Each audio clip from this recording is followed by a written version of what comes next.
வணக்கம். இது நம்ம கிச்சன். இன்னைக்கு நம்ம கிச்சன்ல என்ன பண்ண போறோம்னா வாழைத்தண்டுல மோர் கூட்டு பண்ண போறோம்.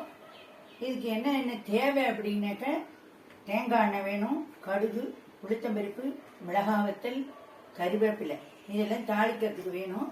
அரைச்சிக்கிறதுக்கு மிக்சி ஜாரில் அரைச்சிக்கிறதுக்கு தேங்காய் கொஞ்சம் ஓரளவுக்கு நம்ம எவ்வளவு வச்சுருக்கோமோ அந்த அளவுக்கு கொஞ்சமாக தேங்காய் ஒரு அரை கரண்டிக்கு தேங்காய், ஜீரகம் ஒரு ஸ்பூனு, ஒரே ஒரு பச்சை மிளகாய். நான் கொஞ்சமாக தான் பண்ண போகிறேன். என்ன போடுறேன், இந்த டிஷ் செஞ்சு முடிஞ்சு ஆறினதுக்கு அப்புறம் தான் இதில் தயிரை விட்டு கலக்கணும். சில பேர் அரிசி மாவை கரைச்சி கொட்டி கொதிக்க விடுவா கொஞ்சம் கெட்டி ஆகிறதுக்காக. ஆனால் இன்னைக்கு நம்ம பண்ண போகிறது இல்லை. சரி வாங்க நம்ம இந்த டிஷ் எப்படி பண்ணுறதுங்கிறத பார்க்கலாம்.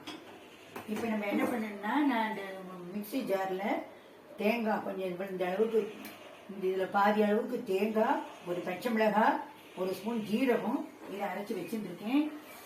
இந்த வாழைத்தண்டை பொடியாக நறுக்கி மோர் கொஞ்சம் விட்டுண்டு ஒரு டம்ளர் 10 தண்ணி விட்டுண்டு அதில் இந்த வாழைத்தண்டை நறுக்கி போட்டால் கருக்காமல் இருக்கும். இது உப்பு போட்டு வேக வச்சுட்டு வடிகட்டி வச்சுருக்கேன். இந்த வடிகட்டின வாழைத்தண்டு இருந்தால் இதை வச்சுருக்கேன். இதுக்கு இனிமேல் உப்பு போடணுங்கிற அவசியம் கிடையாது. இதுக்கு மஞ்சப்பொடி வேண்டாம். மோர் கூட்டு வெள்ளையாக தான் இருக்கணும். நான் சில பேர் மஞ்சப்பொடி போடுறா, அது சௌரியம். நான் மஞ்சப்பொடி போடலை. இப்போ என்னென்னா, நான் அதில் தேங்காய், மிளகாய், ஜீரகம், பச்சை மிளகாய் அரைச்சி விட்டுருக்கேன். வேணுங்கிறவா காஞ்ச மிளகாய் கூட அரைச்சி விட்டுக்கலாம். நான் இதில் கொஞ்சோண்டு தண்ணியை விட்டு கலக்கி இது வேகத்துக்காக விட போகிறேன்.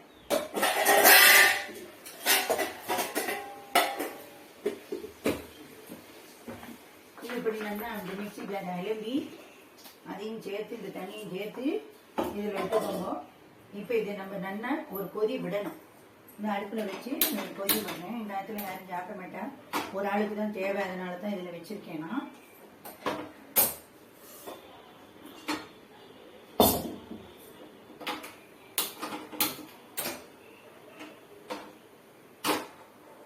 இது நல்லா ஒரு கொதி வரணும்.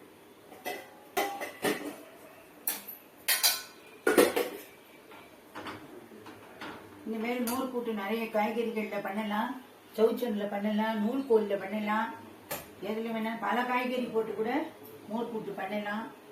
எப்படி வேணாலும் பண்ணலாம். இது எல்லா காய்கறியும் பண்ணலாம். கேரட்லேயும் பண்ணலாம்னா இருக்கும். கீரையில் மோர் கூட்டு பண்ணலாம், கீரை தண்டில் பண்ணலாம். இதுமாரி எதில் வேணாலும் பண்ணலாம். இது இப்போ நல்லா கொதிக்கணும், கொதி வரணும். அதுக்குள்ளே நம்ம தாளிச்சு போட்டதுக்கு இங்கே ரெடி பண்ணிக்கலாம். அடுப்பை பற்ற வச்சுட்டு ஒரு இனிப்பு சட்டியை வச்சுட்டு இதில் என்னென்னா ஒரு ஸ்பூன் தேங்காய் எண்ணெய் விட்டுக்கணும். இந்த அளவுக்கு தேங்காய் எண்ணெய் விட்டுருந்தால் போதும் தாளிச்சு கொண்டதுக்கு. இப்போ இந்த எண்ணெய் சூடு வரணும். எண்ணெய் காய்ஞ்சதுக்கு அப்புறம் தான் இந்த எல்லாத்தையும் போட்டு தாளிச்சு கொட்ட முடியும். இப்போ இது என்ன கொதி வரணும்.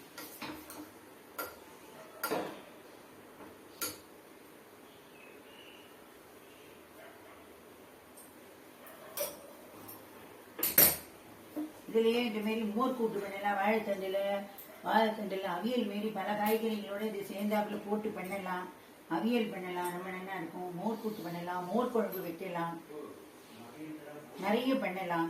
இப்போ நான் எண்ணெய் சுட்டுன்னு இருக்கு. இப்போ நான் கடுகு போடுறேன். இதுக்கு தேவையான கடுகு போடுறேன். கடுகு வெடிக்கட்டும்.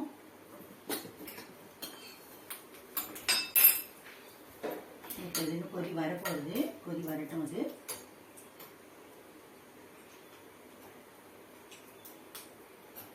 இது வாழைத்தண்டு எல்லாருக்கும் ரொம்ப நல்லது. அதுவும் ஜென்ஸுக்கெல்லாம் கிட்னி ஸ்டோன் இருக்கிற வாழைக்கெல்லாம் இதை நிறைய சாப்பிடலாம்.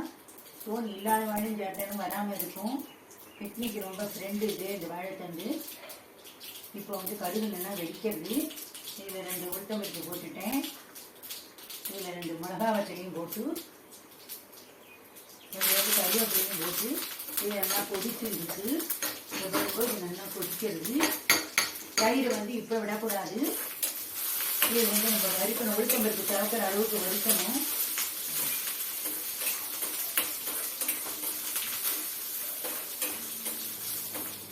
உளுத்தம்பருப்பு நல்லா செவந்துருக்கு. இதை இதில் இந்த கொதிக்கிறதுல நம்ம தாளிச்சு கொட்டணும். இந்த பாருங்க, இந்த மாதிரி செவந்துருக்கு. இந்த மாதிரி தாளிச்சு கொட்டணும்.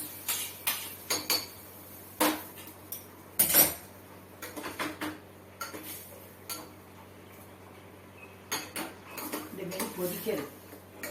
மாவு கரைச்சி கொட்டணும்னு அவசியம் கிடையாது. நிறைய பண்ணும்போது நீங்கள் கொஞ்சோண்டு அரிசி மாவை ஒரு 2 ஸ்பூன் அரிசி மாவை ஜலம் விட்டு கரைச்சி இதில் கொட்டி ஒரு கொதி விட்டு இறக்கலாம். நான் கொஞ்சம் தான் பண்ணியிருக்கேன், அதனால எனக்கு இது தேவையில்லை. இப்போ இது வந்து நல்லா ஆறின உடனே தான் இதில் தயிர் விடணும். இப்போ தயிர் விட்டால் அது திரிஞ்சு போயிடும், அதனால தயிர் விடக்கூடாது. கொதி வந்துச்சு, நான் இறக்க போகிறேன். இறக்கிட்டு இது நல்லா ஆறினா கெட்டிப்பட்டுடும். அதுக்கப்புறமா தயிரை விட்டுட்டு இது சர்வ் பண்ணணும். மோர் கூட்டு ரெடி பண்ணி பாருங்க. உங்கள் ஃபீட்பேக் என்னங்கிறத சொல்லுங்க. மோர் கூட்டு ரெடி பண்ணியாச்சு. இதுக்கு ஆறினோம் தயிர் விடணும்.